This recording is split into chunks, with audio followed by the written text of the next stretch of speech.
નમસ્કાર મિત્રો, તો સ્વાગત છે તમારું ફરીથી એક નવા વ્લોગમાં. અને આજે હું જઈ રહ્યો છું કામરેજ ગામમાં આવેલું ડુંગરા ગામ, ને તેમાં એક મંદિર છે ભીમનાથ મહાદેવ મંદિર. જે લોકોને ખબર ના હોય એ લોકોને કહી દઉં કે આ મંદિર ખૂબ જ પુરાણું મંદિર છે.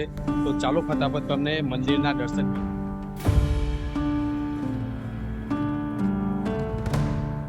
મિત્રો હાલ અમે પહોંચી ગયા છે કામરેજ 4 રસ્તા, અને કામરેજ 4 રસ્તા પરથી આપણે જવાનું છે કામરેજ ગામમાં. ત્યાંથી જ આ ભીમનાથ મહાદેવ મંદિર જવાનો રસ્તો છે.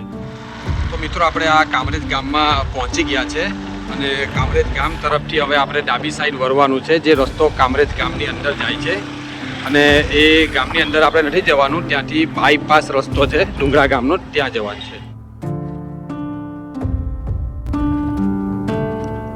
અમે હવે આ ડુંગરા ગામમાં પહોંચી ગયા છે. હવે મંદિર પર પહોંચવાની તૈયારી છે.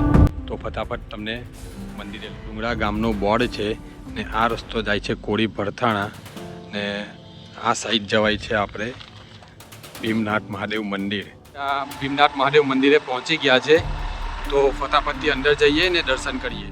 મિત્રો, ભીમનાથ મહાદેવની કથાની વાત કરું તો આ મંદિરની કથા કંઈક આ પ્રકારની છે કે એક વખત ભીમ તાપી નદીમાં સ્નાન કરતો હતો. ત્યારે ભગવાન શંકરે પાર્વતીજીને ભીમ મારો સાચો ભક્ત છે એમ જણાવ્યું. ત્યારે પાર્વતીજીને ભીમ સાચો ભક્ત હોય તેમ લાગ્યું નહીં, અને તેથી તેઓએ ભીમની પરીક્ષા કરવાનું વિચાર્યું. પાર્વતીએ ગાયનું રૂપ ધારણ કર્યું અને શંકર ભગવાને વાઘનું રૂપ ધારણ કર્યું. ગાયની પાછળ વાઘનું રૂપ લીધેલ શંકર ભગવાન દોડ્યા. આ દ્રશ્ય ભીમે જોયું. ગાયને બચાવવા માટે ભીમ વાઘેચા ડુંગરથી સુધી સતત દોડ્યો અને વાઘની સાથે ઇન્દ્ર યુદ્ધ કર્યું. આ યુદ્ધમાં ભગવાન શંકરે ભીમના પાસારા નહોરા બહાર કાઢી નાખ્યા. છતાં ભીમ ગાયને બચાવવા માટે વાઘની સાથે યુદ્ધ કરતો રહ્યો, અને યુદ્ધમાં પીછેહટ ન કરી. ભીમને આવી ધાર્મિક પરોકરામી જોઈ વૃત્તિ થઈ, અને પ્રાણી પ્રત્યેની અહિંસા અને માતાની ભાવના જોઈને ભગવાન શંકરે સ્વયંભૂ ઉપરોક્ત સ્થાનને પ્રગટ્યા. તેઓ આ સ્થાનનું નામ, ભીમનું નામ અમર રહે તે આશયથી ભીમનાથ મહાદેવ આપવામાં આવ્યું છે. એની પાછળની સાઈડમાં આ નાના નાના શિવલિંગ છે, નાના નાના મંદિર છે. તે શું કામ બનાવ્યા છે એનું કોઈ ખબર નથી, પણ તમે જોઈ શકો છો ઘણા એવા નાના નાના મંદિરો છે પાછળ. તો મંદિરથી થોડેક દૂર આવીને પાછળની સાઈડમાં આ તાપી નદી છે, તો તાપી નદીએ જઈએ છીએ આપણે.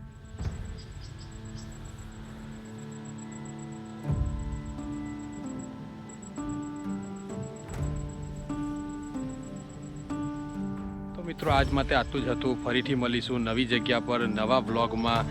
જય માતાજી, જય શ્રી કૃષ્ણ.